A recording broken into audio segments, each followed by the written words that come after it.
Welcome to my channel.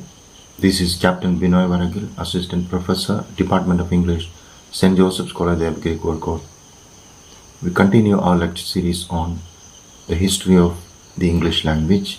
This is lecture number 2 in this series, and today we discuss one of the large language families, the Indo-European family of languages. Indo-European family of languages. Interest in historical and comparative linguistics and the very concept of the Proto IndoEuropean can be traced to the British rule in India. Sir William Jones, who was a judge of the Supreme Court at Calcutta in the second half of the 18th century, was also an Orientalist. An Orientalist is a scholar of Oriental studies, a person or thing relating to the Western intellectual or artistic paradigm known as Orientalism. The historic research paper he presented at the meeting of the Asiatic Society in 1786 declared that Sanskrit bore to Greek and Latin a stronger affinity than could possibly have been produced by accident. His observations fired the imagination of the 19th century philologists like Franz Bopp and Rasmus Rask, whose scholarly investigation helped to trace the probable ancestor of many living languages. Indo-European is the name given to the parent language from which nearly all European languages as well as those of Persia and India can be shown to have descended. This family is also broadly referred to as Aryan on the basis that the Aryans were the most prominent among the Indo-European tribes. The term Aryan acquired negative and political connotation during the regime of Hitler. Hence the term Indo-European is generally preferred. Till recently, this family was called Indo-Germanic with reference to the spread of the Indo-European tribes, India being the eastern limit and the Germanic countries the western limit. The Indo-European family of languages is a reconstructed family. We do not have samples of the original Indo-European.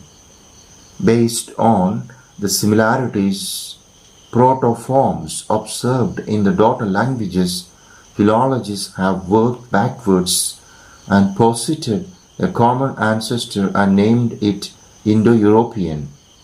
This reconstructed Indo-European was called Proto IndoEuropean.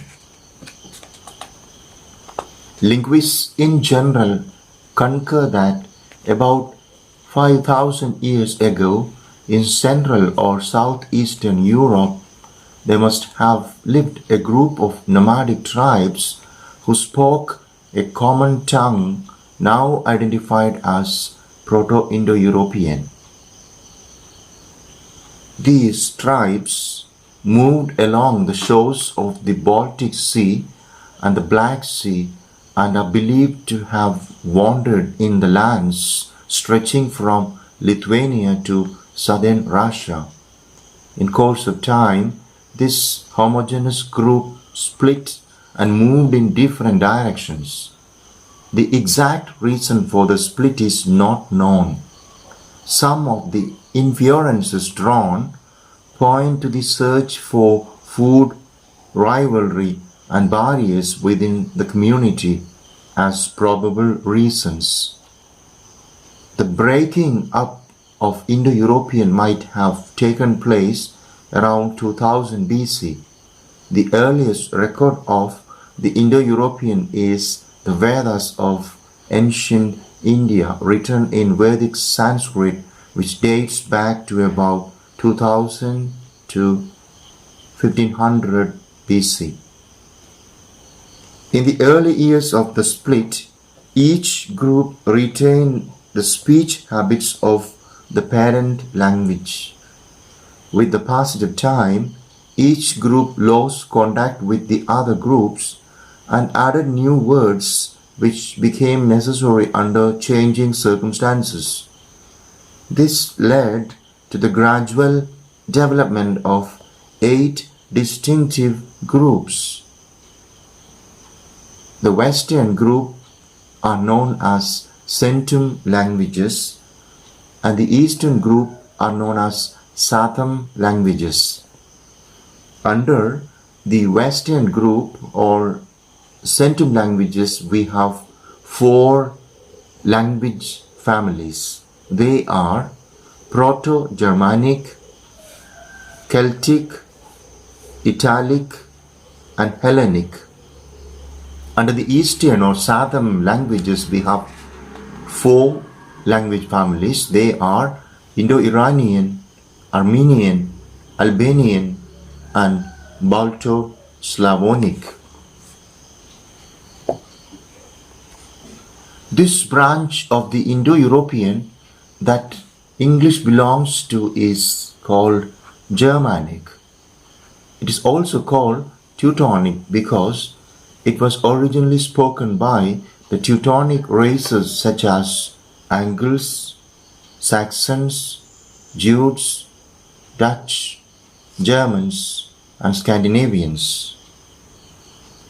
It is now used in Germany, England, Scotland, Holland, Denmark, Norway, Sweden, Iceland, Faroe Islands, and in parts of Belgium. This language group includes languages such as German, Dutch, Flemish, Frisian, Danish, Swedish, Icelandic, and Norwegian. All these languages have descended from one parent language, a branch of Indo-European which we call Primitive Germanic, Proto-Germanic, Common Germanic, or Teutonic. This group consists of 3 branches: West Germanic, North Germanic, East Germanic. The North Germanic subdivision includes the Scandinavian languages Norwegian, Swedish, Danish, and Icelandic. And the East Germanic covers the Gothic tongues. Present-day English is derived from West Germanic. The Proto-Germanic has 3 daughter language families. They are North Germanic, East Germanic, West Germanic. The origin of the name Germany is disputed. The word was used by Caesar around 50 BC, while he connects Germany with the Celtic stem Germo, which means hot, referring to the hot springs near Aachen in Germany. Another theory derives it from the Latin Germanus, which means genuine. However, the term Germanic is the one generally used to describe the group of languages from which English and German have descended. It is believed that the Germanic tribes who spoke primitive Germanic formed a distinct cultural and linguistic group around the beginning of the Christian era. They were initially confined to a small area in northern Germany and southern Scandinavia. By about 300 AD, they began to expand in different directions due to overpopulation and scarcity of resources. There is ample proof to believe that there was contact between the Roman and the Germanic people along the northern frontiers of the Roman Empire. By comparing the various daughter languages of Proto-Germanic, namely Old Norse, Old Gothic, Old High German, and Old English, which have literary records, one can reconstruct this primitive language form to a certain extent. There were special characteristics that the Germanic languages had in common. They help in differentiating Germanic as a branch distinct from other branches of Indo-European. The striking developments in Germanic were a simplification of the inflectional system, b. strong and weak forms of adjectives, c. a dental suffix for the past tense, d. consonantal changes known as Grimm's law, or the first Germanic sound shift or the first consonant shift, e. modification to Grimm's law known as Werner law, f. fixing of the stress on the initial syllable, g. a common distinctive vocabulary, h. the Germanic branch inherited its system of inflection from Indo-European, but the general tendency was towards simplification. Nouns in Germanic had grammatical gender and had to be masculine, feminine, or neuter. Another striking feature of the Germanic was the development of two forms of the same adjective, the weak, the strong.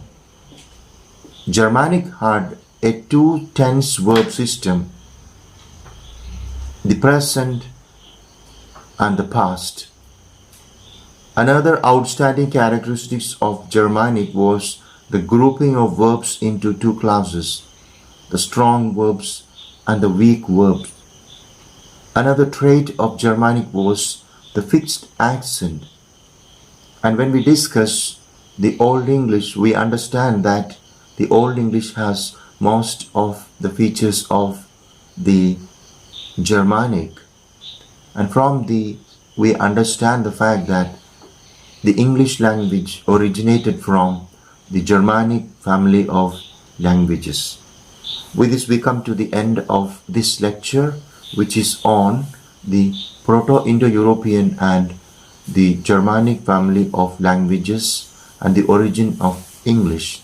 So far we had 2 lectures in this series. In the first lecture we discussed language families and Romance languages, and in this lecture we focused on the Proto Indo-European and Germanic family of languages and the origin of English. So students have to be very careful about these 4 topics. Exam point of view, you will have to prepare notes on these 4 topics, and it can definitely come for your examination. Thanks a lot for listening.